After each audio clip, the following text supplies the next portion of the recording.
تیسرا جنازہ ہے چودھری خالد سیف اللہ صاحب، نائب امیر جماعت آسٹریلیا کا، جو 16 ستمبر کو 87 سال کی عمر میں وفات پا گئی۔ انا للہ و انا الیہ راجعون۔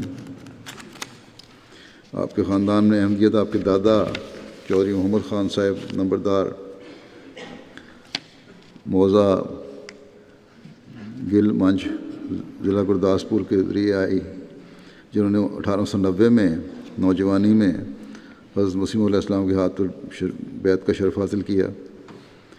چودھری محمد خان صاحب کو یہ اعزاز بھی حاصل تھا کہ آپ کو احمدیت کا پیغام حضرت مسیح علیہ السلام نے خود ذاتی طور پر دیا تھا۔ یہ قادیان گئے، وہاں نماز کا وقت تھا، عصر کا جا رہا تھا، تو انہوں نے کہا کہ نماز پڑھ لیتے ہیں۔ مسجد اقصیٰ میں نماز پڑھنے کے لیے گئے تو مسجد وہاں نماز ختم ہو چکی تھی، اور حضرت مسیح علیہ السلام باہر آ رہے تھے۔ سلام کیا، یہ لوگ نماز پڑھنے لگے، حضرت مسیح علیہ السلام وہیں بیٹھ گئے، اور جب انہوں نے نماز پڑھ لی تو ان کو پوچھا کہ آپ لوگوں کو میرا پیغام پہنچا ہے؟ انہوں نے کہا نہیں، کوئی اعلان وغیرہ نہیں پہنچا۔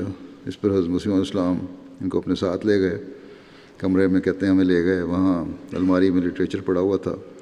انہوں نے کہا تمہارے گاؤں میں جتنے پڑھے لکھے لوگ ہیں ان کے لیے لے جاؤ۔ تو یہ کہتے ہیں کہ میں نے پڑھے لکھے لوگ تو 3-4 تھے، میں نے 14-15 کی تعداد میں وہ لٹریچر اٹھا لیا جو اعلان تھا آپ کے دعوے کا بھی،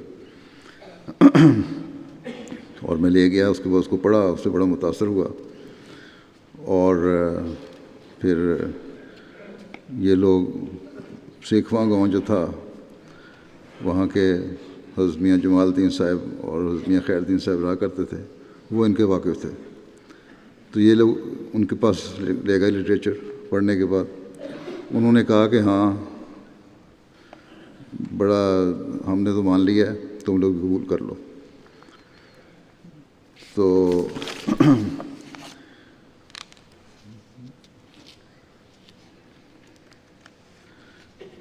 چنانچہ چودھری محمد خان صاحب سیکھواں سے سیدھے قادیان چلے گئے۔ قادیان پہنچ کر آپ نے بیعت کی درخواست کی جو منظور ہوئی، اور اس طرح پھر بیعت کر کے آپ جماعت احمدیہ میں داخل ہو گئے۔ بیعت کے بعد کہتے ہیں کہ ایک روز چودھری محمد خان صاحب حضرت مسیح علیہ السلام کے پاؤں دبا رہے تھے، تو انہوں نے جھجکتے ہوئے عرض کیا کہ حضور مجھے کوئی وظیفہ بتائیں جس سے میری دین و دنیا سنور جائے۔ حضرت مسیح علیہ السلام نے فرمایا کہ ہمارا وظیفہ یہی ہے کہ نماز سنوار کر ادا کیا کرو، استغفار کثرت سے پڑھا کرو۔ بعد میں پھر ایک مرتبہ اسی طرح پاؤں دباتے ہوئے آپ نے دوبارہ عرض کیا، تو حضرت مسیح علیہ السلام نے فرمایا کہ استغفار اور درود شریف کثرت سے پڑھا کرو۔ چنانچہ آپ عمر بھر اس پر عمل پیرا رہے۔ حضرت مرزا بشیر احمد صاحب نے بھی یہ روایت لکھی ہوئی ہے۔ مکرم چودھری خالد سیف اللہ صاحب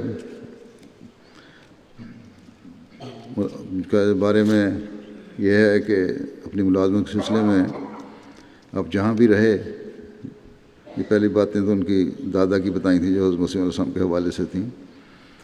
خالد سیف اللہ صاحب جہاں بھی رہے جماعتی خدمات پہ جلاتے رہے، جن میں صدر ممبر اسٹینڈنگ کمیٹی برائے 7 سالہ جوبلی بھی رہے ہیں۔ یہ خدام احمدیہ کی مرکزی شورا کی دستور کمیٹی کے صدر بھی رہے، جنرل سیکرٹری جماعت احمدیہ فیصل آباد بھی رہے، فائنانشل سیکرٹری مرکزی احمدیہ انجینئر ایسوسیشن بھی رہے، صدر حلقہ سول لائن لاہور اور تربیلا بھی رہے، امیر جماعت بن غازی لیبیا کے امیر جماعت بھی رہے، انصار اللہ آسٹریلیا کے صدر بھی رہے، نائب امیر جماعت احمدیہ آسٹریلیا بھی رہے،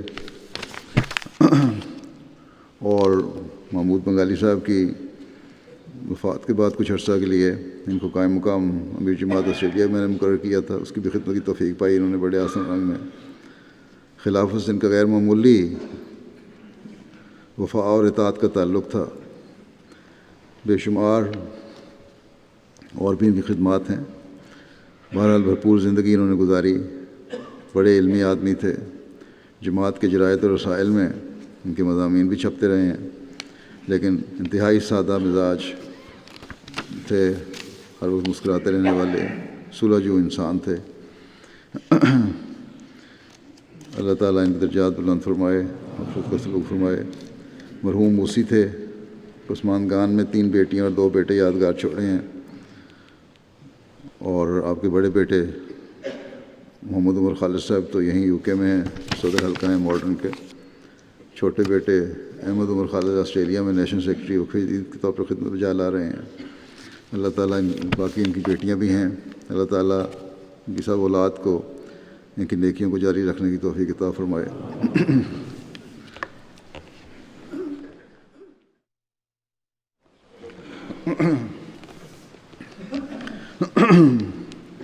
الحمد للہ نحمدہ ونستعینہ ونستغفرہ ونؤمن بہ ونتوکل علیہ ونعوذ باللہ من شرور انفسنا ومن سیئات اعمالنا، من يهده الله فلا مضل له ومن يضلل فلا هادي له، ونشهد أن لا إله إلا الله ونشهد أن محمدا عبده ورسوله۔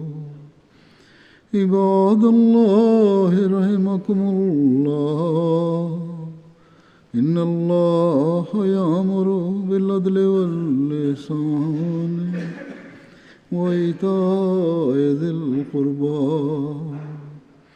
وينهى عن الفحشاء والمنكر والبغي، يعظكم لعلكم تذكرون۔